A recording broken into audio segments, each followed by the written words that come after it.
Hello, guys. Welcome back to the Communicators. This is Pulkit Maheshwari, and today we have Animesh Shukla with us, and he will be sharing his experience of Cognizant.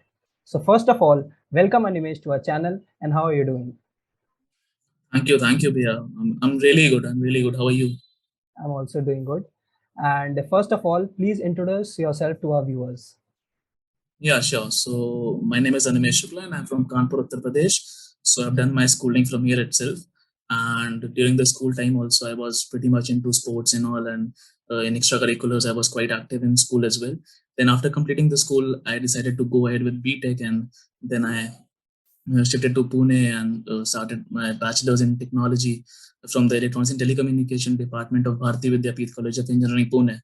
So in college also, I've represented college in football team as well. And then as far as academics is concerned, so I've topped two courses from IITs, and I've also published my paper in IEEE as well. So I have done quite a lot during the during the lockdown only.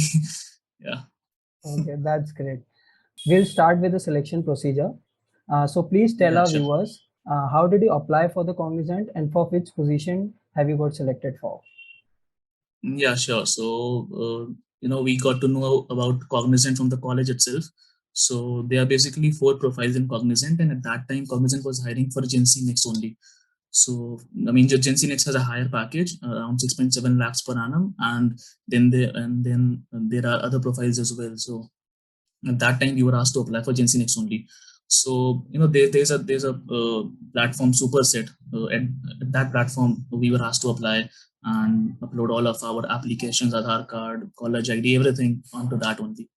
So through that only I've applied. So, Okay. And please tell our viewers about the selection procedure, the number of tests you have given, number of interviews you have faced.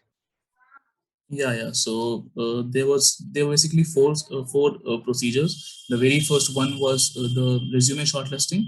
So not everyone was allowed to give the technical exam. First there was resume shortlisting, and some of them were shortlisted through resume itself. Then there was a technical round which actually lasted for 3 hours around, and then there was this technical interview that we had, and then there was an HR interview, and then finally the results were out. Okay. So we'll start with the test details. Please tell our viewers how many sections were there in the test, what kind of questions did you face in the test?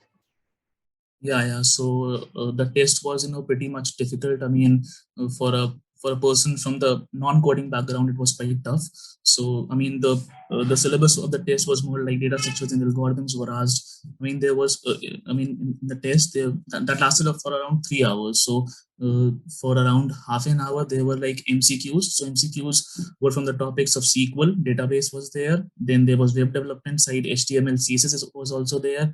Then high data structures questions were there. I mean, binary search tree is linked list, and all those questions from data structures and algorithms, sorting algorithms, and all those. So after clearing that, then we had four questions from the hands-on coding. We could do this coding any of our language. So I chose Python at that time. So there were these four questions, and then there were two questions from the SQL database. So those were again hands-on coding as well. So there were 5 to 6 tables given in a single question, and then we need to apply some joins, and we need to query out some of the data. So that was the whole procedure for a technical written test. So as you were talking about the coding questions, can you tell our viewers what type of questions did you face? Yeah, the questions were basically from the data structures domain. I mean, most of the questions, MCQs, most of the MCQs were from the data structures and algorithms only.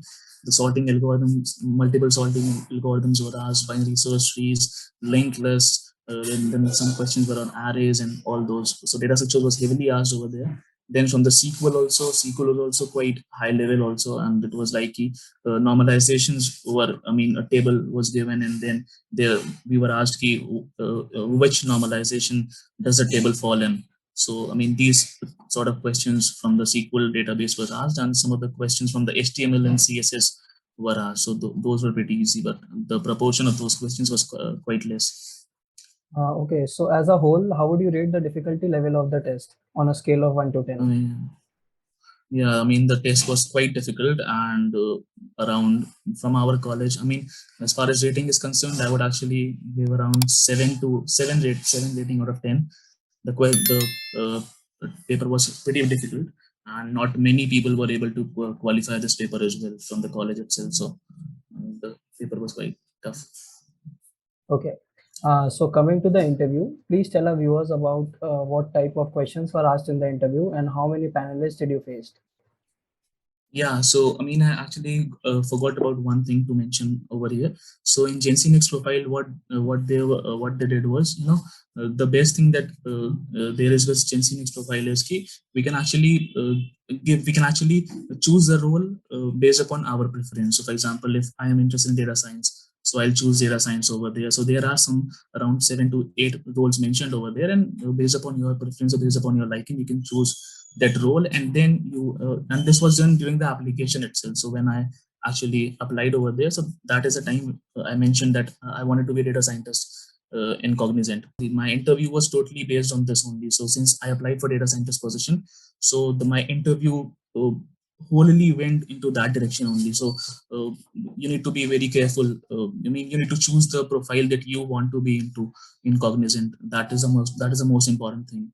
I was passionate about data science, so that is the reason I chose data science. So my interview was it lasted for around 45 minutes. And the questions were, I mean, simply they started with my introduction, and then they actually made me calm at that time because I was quite nervous as well. And then they started with this because I mentioned that I have written my IEEE paper as well. So they started with that.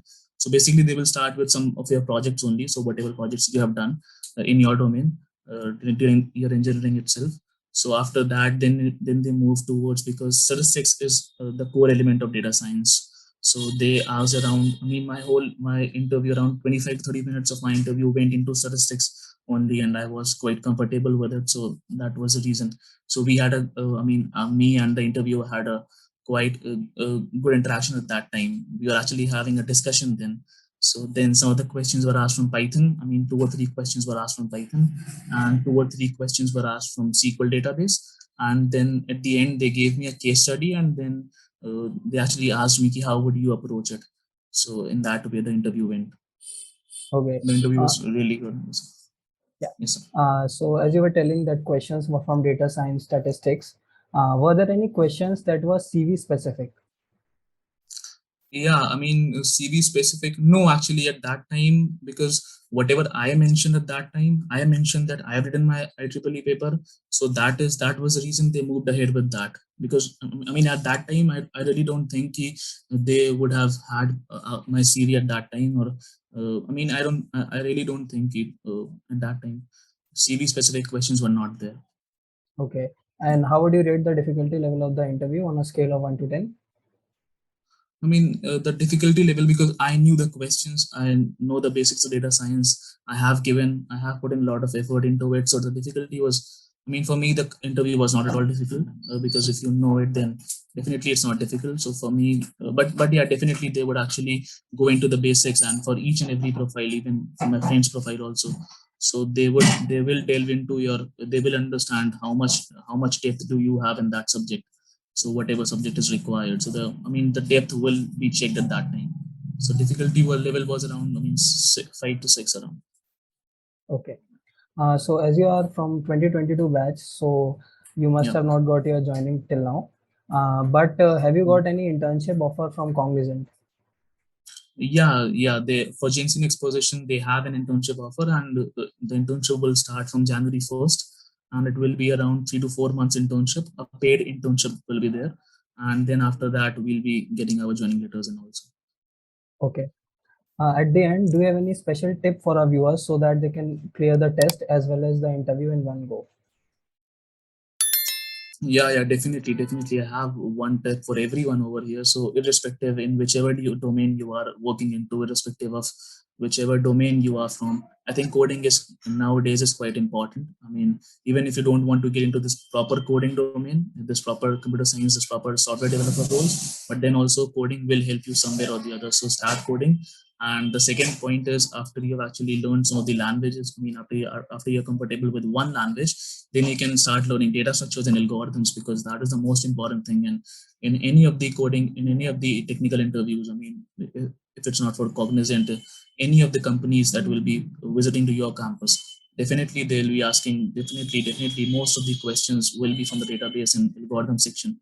So you need to be good at that, and then only you'll be able to clear that round, and then only you'll be able to go into your interview section. And this is the major stuff. And the second thing is that I want to convey to everyone that you should actually, after learning coding, you should be actually applying it to somewhere. So building up a project, or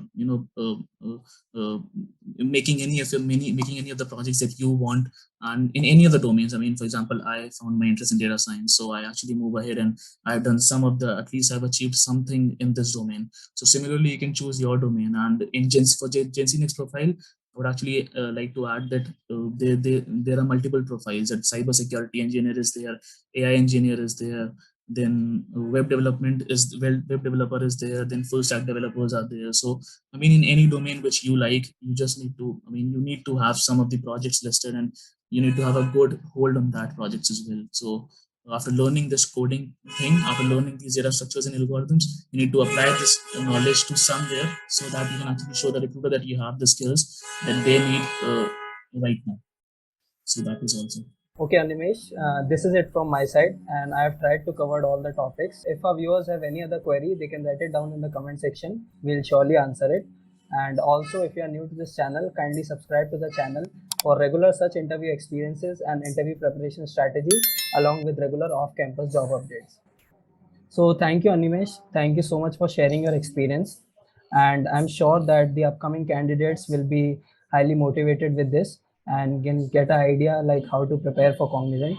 So thank you so much for giving us your time, and all the very best for your future endeavors and your journey in Cognizant.